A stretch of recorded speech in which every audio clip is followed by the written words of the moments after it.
তোমাদের political science যে বই রয়েছে, পলিটিক্যাল সায়েন্স বইয়ে তোমরা অনেক বড় চ্যাপ্টার রয়েছে, ঠিক আছে? তো অনেক বড় বই, সেখান থেকে কোন প্রশ্ন শিখবো, কোন প্রশ্ন ছাড়বো, এই নিয়ে তোমাদের মনে ধারণা।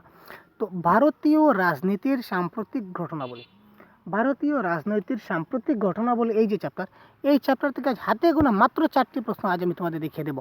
এই 4টি প্রশ্ন যদি তোমরা ভালো করে শিখে নিতে পারো, তাহলে 4টি থেকে তোমরা 1টি বা 2টি তোমরা কমন পাবে, সেটি একদম নিশ্চিত। তো আর দেরি না করে আমরা চলে যাই মূল আলোচনায়।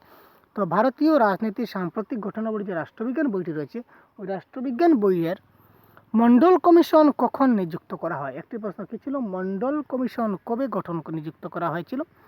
এই কমিশনের সুপারিশগুলি লিখো। এই কমিশনের কী লিখো?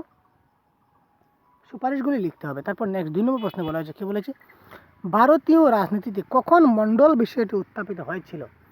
যে ভারতীয় রাজনীতিতে কখন সেই মন্ডল বিষয়টি উত্থাপিত হয়েছিল, এবং বাকি যে চ্যাপ্টারগুলি রয়েছে সবগুলি যদি তোমাদের সেই কমন প্রশ্ন প্রয়োজন হয়, তবে তোমরা অবশ্যই সেই আমার চ্যানেলে গিয়ে পূর্ববর্তী ভিডিওগুলি দেখতে পারো, এবং চ্যানেলটি সাবস্ক্রাইব করে রাখবে, যাতে পরবর্তীতে এই ধরনের আরও অনেক সেই চ্যাপ্টারের সলিউশন তোমরা পেতে পারো।